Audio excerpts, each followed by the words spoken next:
Assalamualaikum warahmatullahi wabarakatuh. Salam sejahtera, Om Swastiastu, Namo Buddhaya, salam kebajikan, salam rahayu. Baik, sahabat Suara Metropolitan, ketemu lagi dengan saya Bung Surono di podcast Suara Metropolitan, berita akurat terpercaya, fakta berbicara, bukti menjadi dalil.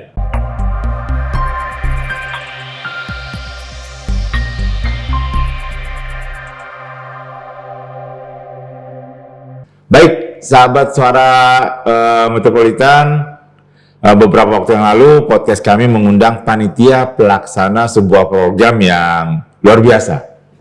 Dan kemarin, tepatnya di sebuah mall, sudah dilaksanakan program launchingnya kegiatan itu. Kita akan membahas setelah launching ini, program ini akan dibawa kemana, akan diarahkan kemana, dan yang pastinya akan bertujuan untuk apa. Kita akan membahas tentang program launching 2 juta entrepreneur milenial bersama langsung dengan penggagasnya Dr. Haji Raden Wijaya. Assalamualaikum, Dok.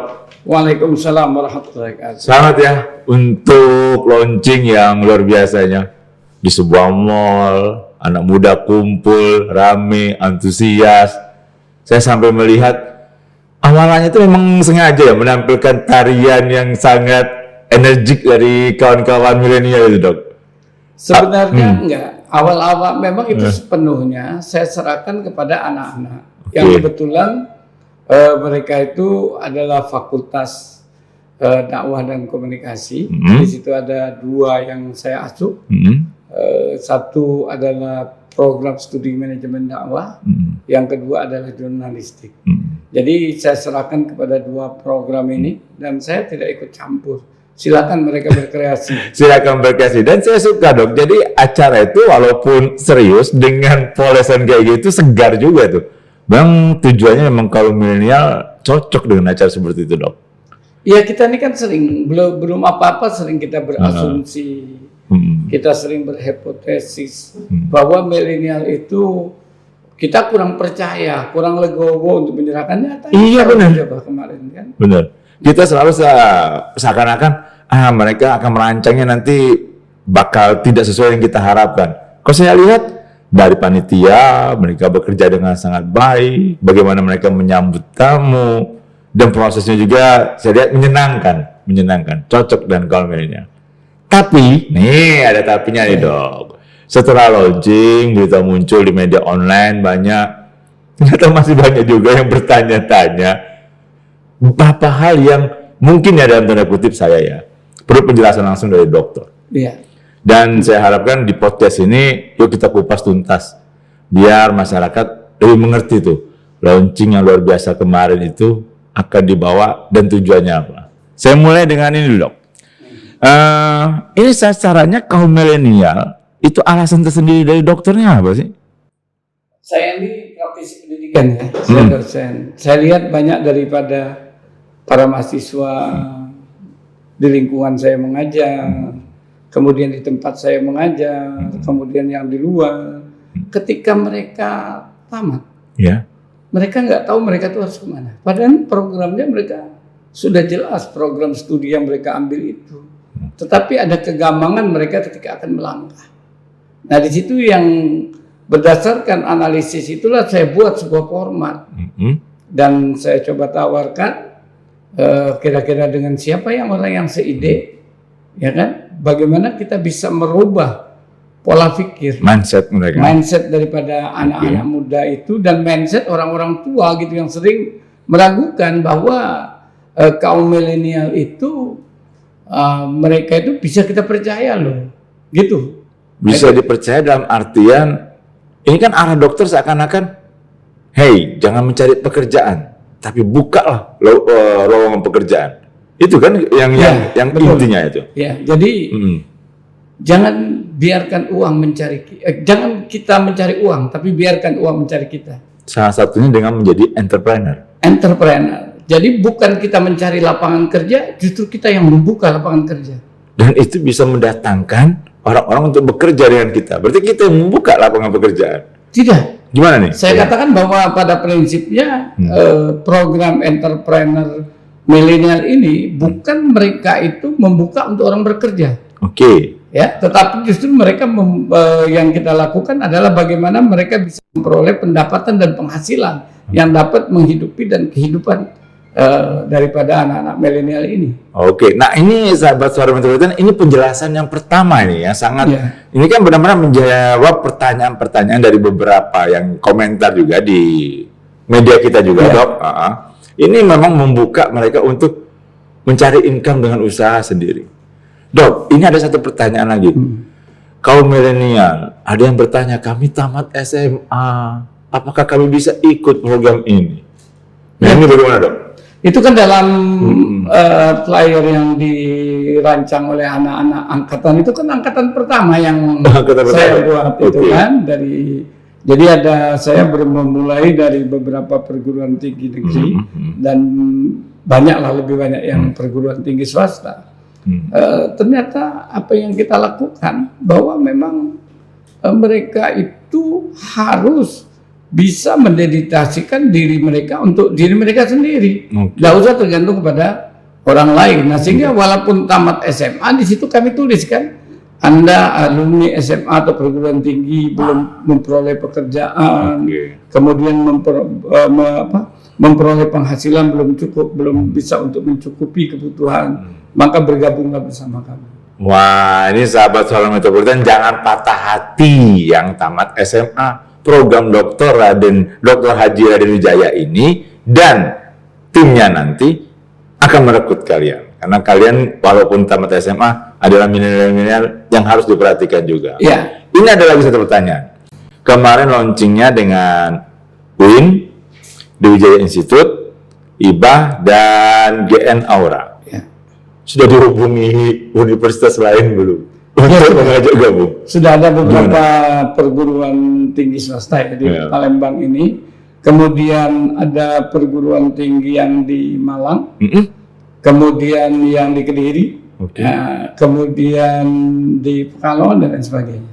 Sudah menghubungi saya gitu ya. Apa tuh yang dipertanyakan mereka, ingin bergabung atau minta bagi dong kisi-kisinya, Dok, biar kami juga bikin kegiatan itu, apa komunikasinya apa dalam itu? Komunikasi mereka itu ya mereka ingin juga ikut serta membuat program, menciptakan atau membuat mereka ini program studentpreneur. Yang mereka lakukan itu mereka ingin gitu. Nah, berarti memang kemarin itu kan tahapan launching ya. Setelah ini pun di Wijaya Institute membuka selebar-lebarnya pihak lain untuk bekerja sama. Ya. Siapapun, Dok, ya. Iya, terakhir ini saya ditelepon oleh Ketua Pemuda Pancamarga. Oh, iya. Iya, beliau juga meminta kan, kenapa kan di Pemuda Pancamarga gitu. Saya kan juga mantan daripada pengurus dan kader Pemuda Pancamarga.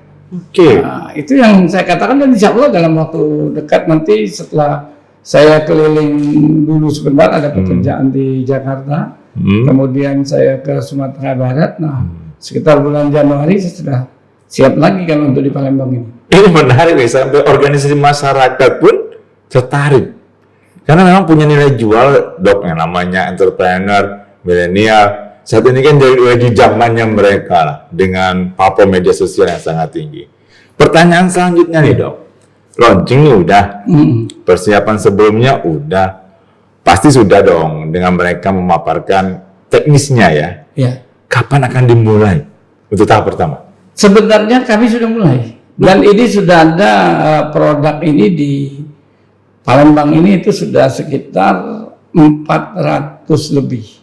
Bahkan kalau di total sekarang masih on progress itu sekitar 1017 orang kaum milenial gitu. Oke. Apa yang dilakukan mereka saat ini, Dok?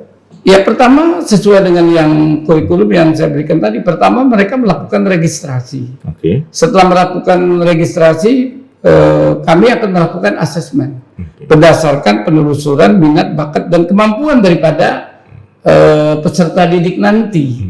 Ya, setelah melakukan asesmen itu, kami akan melakukan pelatihan. Kami berikan 15 keterampilan dasar. Ya kan, 15 keterampilan dasar. Nah, pada tingkat 15 keterampilan dasar itu baru terjadi proses alamiah, seleksi alamiah. Seleksi alamiah. Ya, jadi mereka ini bakatnya apakah di bidang pengelolaan industri, apakah mereka berbidang dalam bidang jasa, ataukah mereka bergerak yang tertarik mereka itu adalah bidang-bidang IT dan lain sebagainya. Itu berdasarkan itu setelah diberikan 15 keterampilan dasar itu, 15 keterampilan dasar ini bisa menjamin kehidupan mereka sehari-hari. Nah, yang memberikan 15 keterampilan dasar ini berarti kan orang-orang yang terpilih nih, orang-orang yang sudah benar-benar diseleksi oleh Dewi Jaya Institute. Ini pihak mana nih, Dok? Jadi begini, Bu Sor. Jadi kami ini kan bekerja sama dengan Gerakan Nasional Angkatan Ulama dan Rakyat, GN Aura. Nah, kebetulan akhirnya dari Korwil, Koordinator Wilayah Sumatera itu meminta saya untuk memeganglah DPW Sumatera Selatan ini. Sebagai ketua langsung? Sebagai ketua. Kemudian ya saya terima itu karena programnya juga real yang kami rumuskan. Nah, kemudian ketika saya membuat sebuah kurikulum itu sekarang dalam proses untuk HAKI kan, hak karya intelektual. Nah, itu ada lembaga donor dari luar, dalam hal ini yang tahap awal ini adalah Mitra Indonesia. Jadi yang seluruh pembiayaannya itu adalah melalui beliau. Lalu pertanyaannya tadi, loh, yang menjadi trainernya siapa? Benar. Itu memang orang-orang yang memiliki kapasitas dan kapabilitas yang sudah teruji. Siap. Jadi tidak ada istilah kami itu teori-teori yang seperti mata kuliah yang disajikan perguruan tinggi. Apa itu entrepreneur? Apa itu kewirausahaan? Benar. Tapi kami ibaratkan ini adalah sebuah, misalnya nih kita bilang rasa manis, semangka manis, anggur manis, madu manis, gula manis. Tapi kan kita nggak bisa kalau dikatakan apa coba kamu bedakan beda rasa-rasa manis semangka dengan manis madu, tentu beda. Nah, itu kan harus dicicip langsung. Nah, inilah yang kami, filosofi itulah yang pada pelatihan entrepreneurship ini kami sajikan langsung. Itu yang pertama. Benar. Jadi mereka nggak belajar teori, tapi mereka langsung praktek, ya kan? Kemudian yang kedua, kita merubah mindset mereka bahwa tanggung jawab mereka itu, ya kan? Karena mereka itu bukan siapa-siapa. Bukan anak siapa-siapa. Benar. Siapa yang mau memberikan fasilitas itu kalau bukan diri mereka sendiri yang berkreasi? Makanya di situ saya pacu, sebagaimana dikatakan oleh sahabat Nabi Ali bin Abi Thalib, seorang pemuda itu ada yang mengatakan ini dadaku, inilah diriku, bukan ini bapakku. Karena mereka bukan anak presiden yang diberikan bukan hanya karpet merah, tapi karpet terbang. Karpet terbang, kayak Aladin dong. Iya, kayak Aladin. Mereka bukan anak presiden, mereka bukan anak gubernur, kepala daerah yang ujuk-ujuk bisa muncul jadi pejabat tinggi, kan? Mereka bukan juga anak wali kota yang nanti akan mewariskan dinasti kekuasaan. Nah, tapi mereka itu adalah anak-anak muda yang kreatif, yang orang tuanya bukan siapa-siapa, maka mereka akan kami jadikan orang-orang yang memang memiliki power dan semangat berdikari. Wah, ini sahabat suara metropolitan luar biasa nih. Jangan mengandalkan latar belakang yang dimiliki kekuatan-kekuatan keluarga. Bahkan ini akan menyentuh orang-orang yang latar belakang biasa, tapi dilihat dari motivasi dan semangat mereka yang luar biasa, Dok. Iya. Dan itu banyak itu, dokter menemukan anak-anak muda milenial seperti itu. Buktinya kemarin. Iya, benar. Iya kan? Anak-anak ini kan kenapa mereka belum mereka tidak bisa berkreasi karena mereka tidak tahu mulai dari mana. Satu. Yang kedua, mereka belum memiliki kepercayaan diri. Coba sekarang kita lihat. Lowongan kerja dibuka syaratnya adalah berpengalaman. Iya. Lah, kalau mereka tidak diberikan pengalaman, kapan mereka dapat pekerjaan? Sekarang pekerjaan dulu atau pengalaman dulu atau berpekerjaan. Sementara setiap lowongan kerjaan itu selalu mengatakan berpengalaman. Iya ya. Lah, kalau mereka tidak pernah diberikan kesempatan, bagaimana mereka bisa berpengalaman? Iya. Nah, di sini prinsip-prinsip ini kita harus berubah mindset daripada peserta didik atau kaum milenial ini, sehingga mereka memiliki kepercayaan diri untuk berbuat. Jadi tidak menunggu, tapi mereka harus berbuat. Istilahnya itu bermimpilah, raihlah mimpi, tapi jangan hidup dalam mimpi. Oke, siap. Makasih, Dok. Nah, tadi pelaksanaan sudah ternyata dilaksanakan. Trainernya sudah bisa dikatakan jangan dilakukan lagi lah kompetensinya, karena sudah melalui saringan tersendiri. Ada lagi yang bertanya nih, aduh, ini kalau melihat program sebagus ini, jangan-jangan biayanya besar, Dok. Iya. Ini gimana nih? Biaya untuk orang yang ingin ikut. Nah, ini saya yang tanyakan. Ini gimana nih prosesnya? Saya kan sudah mengatakan begitu, bahwa Wijaya Institute, GN Aura, dan Mitra Indonesia, ya, kemudian yang bermitra dengan donatur atau lembaga donor dari asing, ya kan? NGO ya? NGO, dengan catatan saya memberikan batasan bahwa kalau memang ini memiliki misi politis, misi yang lain di balik itu, ya kami tentu akan menolak Wijaya Institute ini. Ya, karena kami juga memiliki juga kemampuan lah, walaupun tidak banyak. Potensi kita di negara ini kan banyak, tapi karena kita aja yang belum bisa menangkap peluang itu. Jadi kalau ada orang yang berminat ikut program ini, itu pembiayanya besar atau ada yang pihak yang menanggung 50-50 atau ada subsidi gitu? Gratis. Jadi karena sudah ada lembaga donor, ini gratis. Subhanallah. Ya kan? Nah, tapi ingat, ini kita gratis tapi bukan murahan gitu loh, bukan abal-abal. Benar. Ya kan? Memang betul-betul orang-orang profesional ya. Silakan nanti buktikanlah bagaimana ini. Jadi ada sebuah dulu orang melatih orang kan, melatih orang sehingga mereka memunculkan kelompok elit baru. Tetapi mereka yang dilatih ini adalah orang-orang yang memang sudah mapan secara ekonomi. Iya, benar. Nah, kalau kami ini nanti tukang becak pun kami latih. Tadinya becak atau supir angkot, tadinya dia menyupir mobil orang, nanti dia punya mobil sendiri. Allah Akbar. Silakan buktikan, karena kita sudah melakukan ini. Kalau Wijaya Institute itu sudah perjalanan waktu melakukan pelatihan ini bukan yang hal baru, sudah 17 tahunan. Iya, ini bukan program. Saya juga tahu nih kalau di Wijaya Institute ini bukan hal yang baru. Jadi sahabat Suara Metropolitan, jangan takut, gratis tapi berkualitas. Iya. Dan yakinlah ketika mengikuti, tapi harus serius, Dok, mereka yang ikut. Betul, maka dari itu saya katakan kami ini setelah melakukan asesmen, melakukan pelatihan. Nah, ketika kami melakukan pelatihan, anak-anak ini pelatihan dasarnya adalah 15 keterampilan dasar. Itu kelihatan anak yang jenuh, kelihatan tipologinya tuh, bungsu. Wah, ini tipe anak ini yang mentalnya mental kuli, mereka akan jadi worker, mereka akan jadi pelatih. Apakah lalu apa kelebihannya mereka dengan yang lain? Mereka sudah pasti memperoleh penghasilan. Tapi kita pastikan, tapi dia sebagai worker. Ketika level worker ini, mereka yang diberikan keterampilan dasar ini worker, ada yang bisa mengorganisir teman-temannya, bisa memotivasi teman-temannya, bisa mereka melakukan evaluasi diri dan lain sebagainya, maka secara alamiah mereka akan terpilih menjadi level manager. Jadi mereka memanage teman-temannya yang memang tidak memiliki kemampuan, ya, tapi kami terus motivasi supaya mereka levelnya manajer semua.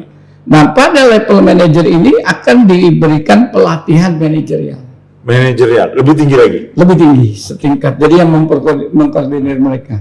Nah, kemudian setelah mereka level manajer, di antara manajer misalnya taruhlah 100 manajer. Ya, 100 nih. Ada yang mereka memiliki inisiatif. Setelah mereka mampu mengkoordinir, memotivasi dan lain sebagainya, tapi ada yang berani melakukan inisiatif. Inilah yang akan terpilih menjadi level leader. Pemimpin. Maka dia pun nanti dalam beberapa tahap akan diberikan pelatihan leadership. Atau pelatihan kepemimpinan. Setelah memanage, dia akan dilatih sebagai pemimpin. Leadership. Di antara leadership, ada yang berani nanggung risiko. istilah orang Palembang ini bilang, biarlah tekad kalah judi, biarlah kita berkorban dikit. Kalau orang Jawa bilang tuh dikatakan jar basuki mawobeo, derajat mawi syarat. Untuk memperoleh derajat itu ada syarat.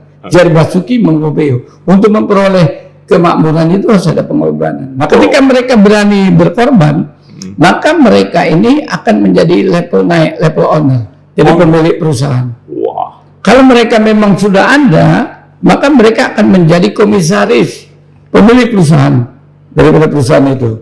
Kenapa? Ketika mereka sudah sampai level owner, akan diberikan pelatihan, akan dilakukan pendampingan. Misalnya dia mau buat perusahaan, seluruh perizinan dan lain sebagainya kita fasilitasi. Yang terakhir ketika mereka kekurangan modal, nah inilah yang akan dicarikan melalui lembaga donor ini. Ini banyak sekali kemudahan yang diberikan ya. Tinggal bagaimana milenial ini bertekad serius untuk mengikuti pelatihan ini, berarti loh. Iya. Jadi mereka pun ketika kesulitan modal, siap juga lembaga pelatihan ini berusaha mencarikan modal mereka untuk nanti berusaha yang serius tadi. Iya. Jadi saya berikan narasi begini, Bu. Coba. Ini karena perguruan tingginya juga jangan dibilang Pak Widri, kami belum siap untuk diekspos ya. Jadi kami ini melatih 200 mahasiswa, 250 atau 200 mahasiswa.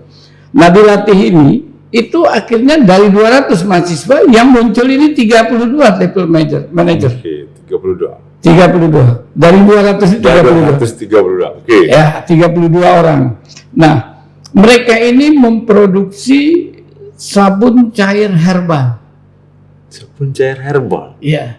Untuk memproduksi cair herbal ini, itu biaya produksinya 36.000. Oke. Dari uang 36.000 ini, ya, itu bisa menghasilkan dengan modal per botolnya itu 330 mili, itu modalnya itu cuman 2.300, itu dijual 10.000. Wah, itu dengan kemasan yang pasti menarik ya? Iya. Ada pelatihan tersendiri? Nanti ada pelatihan tersendiri. Okay. Nah, ketika termasuk perizinan. Perizinan? Seluruh, tapi itu kita berikan kalau mereka sudah level owner. Owner ya tadi kalau mereka memang benar-benar serius dan naik lagi level. Iya. Oke. Itu kan sudah level owner. Okay. Jadi mereka itu menjual, bayangin dengan modal 2.000 sekian, dijual 10.000. Jadi mereka untung bersihnya tuh 6.700. Iya, benar. Taruhlah kita ambil jeleknya tuh 6.000. 6.000. Ya. Keunggulannya apa? Satu, lebih bersih, yang kedua aman bagi kesehatan, yang ketiga memang itu yang berbeda dari deterjen lain. Dan mudah dijual pasti. Iya, karena masing-masing orang itu berdasarkan hasil penelitian The Wijaya Institute itu minimal ya, kalau orang satu keluarga itu memakai sabun deterjen itu sekitar 1 bulannya itu sampai 1.200 mililiter. Itu penelitian untuk rumah tangga ya? Ya, rumah tangga yang dilakukan The Wijaya Institute. Wah, berarti itu kan sudah sangat besar peluangnya. Nah, makanya fakultas yang menyelenggarakan ini, yang kami didik ini, ya, jumlah mahasiswanya itu adalah 1.500. Wah, 1.500. Ini dosennya itu 120 orang. Nah, kalau dosennya saja 120 orang, dan itu kan kebutuhan deterjen itu. Kebutuhan. Dan ini aman, tidak menimbulkan iritasi, terbukti secara secara laboratorium, ya kan? Iya. Nah, ini akhirnya orang kira-kira mau nggak orang? Pasti mau lah kan? Harga lebih murah.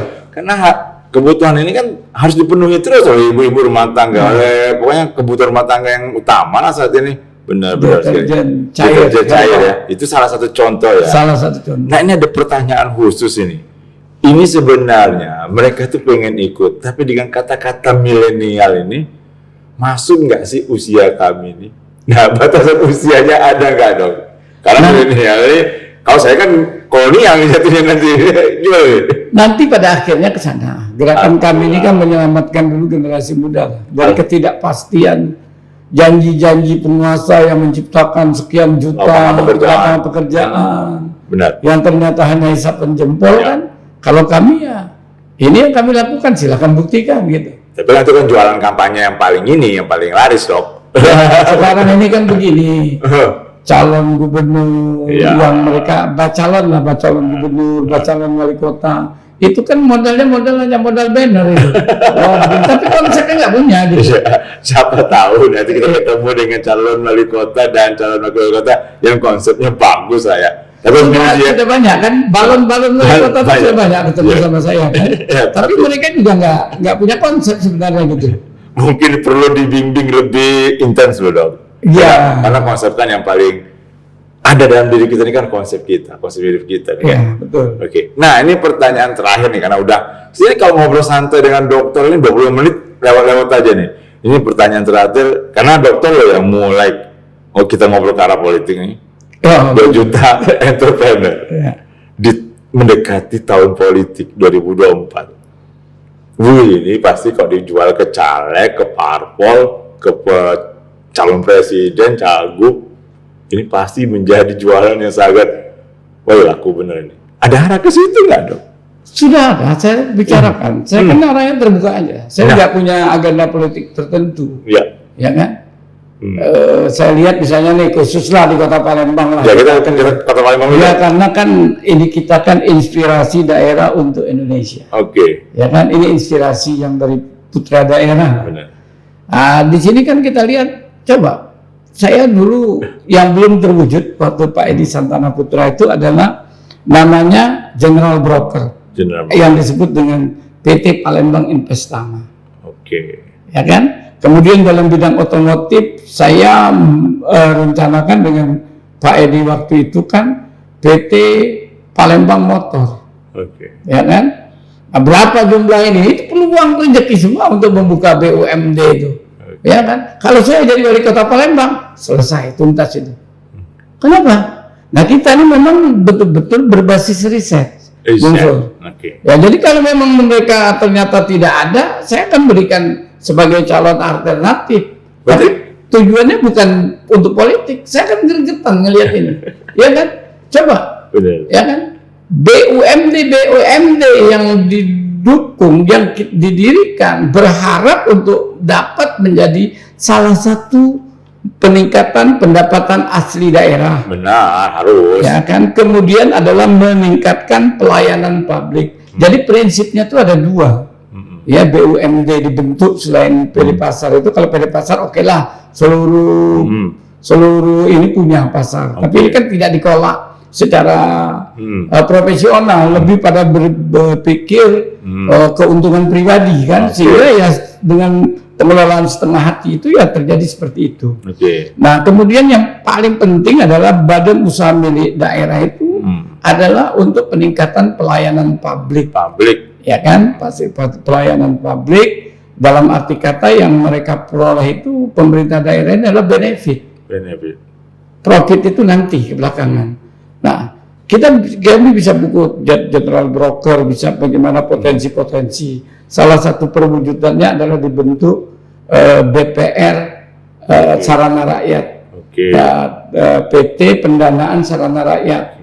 Ada bentuk BPR kan? Bank Pekreditan Rakyat ya? Bank Pekreditan Rakyat. Benar. Nah itu harusnya, tapi saya nggak tahu ya prinsip-prinsipnya itu masih berjalan. Tapi saya yakin dengan ada Pak Wahid Syukur, saya masih optimis lah, beliau itu masih bisa on the track. Ya, jadi ini program yang 2 juta entrepreneur ini jangan-jangan sudah ada yang menghubungi dokter dari kalangan politis lah, kalangan politik untuk dok kasih ke saya aja lah biar saya yang ini yang mengelolanya atau membantunya. Itu udah ada komunikasi beberapa orang? Iya ada, tapi kan ada, saya kan lihat karakternya. Ketika launching itu hanya ada 1 tim TPD yang on time, dan itu ada di foto. Nah. Ya kan? Iya, 1 orang. 1 orang kan ada. Ya. Dan ada 1 capres, gitu kan? Sementara capres yang awalnya yang katanya sudah dikadang-kadang sebagai pembawa tokoh perubahan, nggak ada itu, melempem, kan gitu. Nah, jadi sahabat-sahabat metropolitan, ini tantangan tersendiri nih dari The Wijaya Institute melalui program 2 juta entrepreneur nih. Ya ayo kalau berani, ya ayo kita bicara, kita diskusi gimana terbaiknya. Mereka diberi peluang oleh dokter. Iya, saya terus terang aja ya, yang saya ini ada salah satu, saya punya pilihan tetap. Ya, oke. Tapi yang hadir pada saya itu bukan yang saya pilih, Oke. bukan yang saya backup dari awal. Itu di luar ekspektasi saya, tetapi yang jelas saya berikan batasan. Saya adalah sebagai orang yang ikut terlibat dalam reformasi, saya batasi. Arti kata saya membatasi diri. Jadi kalau memang kami ini yang saya paling anti, saya ini kan penganut ajas egaliter. Jadi yang namanya dinasti segala macam itu saya nggak setuju itu. Tapi kalau memang dinasti seperti yang dinasti misalnya Yogyakarta, Solo, kerajaan-kerajaan, kita dukung. Iyalah. Justru mereka itu berdirinya republik ini karena kebesaran jiwa mereka. Ini dinasti orang yang sudah berkuasa yang mau ingin mewariskan jabatannya dengan berbagai cara. Nah, itu yang saya tidak akan dukung. Siap, dokter. Tapi kalau egaliter, siap. Setuju. Nah, ini kembali ke program 2 juta entrepreneur milenial. Ini sebagai closing statement dari Dr. Wijaya. Saya minta nih, bagaimana masyarakat mempercayakan kaum milenial ini bisa berusaha dengan baik melalui program 2 juta entrepreneur. Bukan hanya masyarakat, tolong yakinkan juga dok, pemerintah daerah, termasuk juga yang dokter sebut tadi, kalangan-kalangan baik di dewan maupun apa, bagaimana memberikan kesempatan kepada kaum milenial untuk menjadi entrepreneur. Silakan. Jadi kepada kalau pemerintah daerah, ya saya bukannya apatis. Oke. Ya, jadi mereka tuh banyaknya kalau setiap ada kegiatan itu kan project oriented, otaknya mendapat laba. Kegiatan 2 hari dibuat 7 hari dalam pertanggungjawaban. Ya saya kan juga dulu pernah di birokrasi melihat perilaku patologi birokrasi kan seperti itu. Jadi tujuan mereka memang tidak murni untuk itu, untuk memang membangun, tetapi lebih pada proyek oriented. Walaupun mungkin tidak semua Pemda seperti itu. Tetapi wabil khusus ini adalah kepada para milenial. Milenial ini suka atau tidak suka, mau atau tidak mau, kalian adalah penerus estafet kelanjutan bangsa ini. Maka dari itu jangan berdiam diri, ya kan? Karena kalian, orang tua kalian itu bukan siapa-siapa, ya kan? Kalau orang tua kalian itu presiden, ya bukan hanya karpet merah nanti, bahkan diberikan karpet terbang. Nah, karena mereka itu mari kita bersama-sama bahwa sama aja. Ya, belum tentu yang mereka anak orang-orang yang dalam zona nyaman ini lebih baik dari kalian. Karena orang tua mereka nanti adalah bagian dari masa lalu. Kalian adalah masa depan.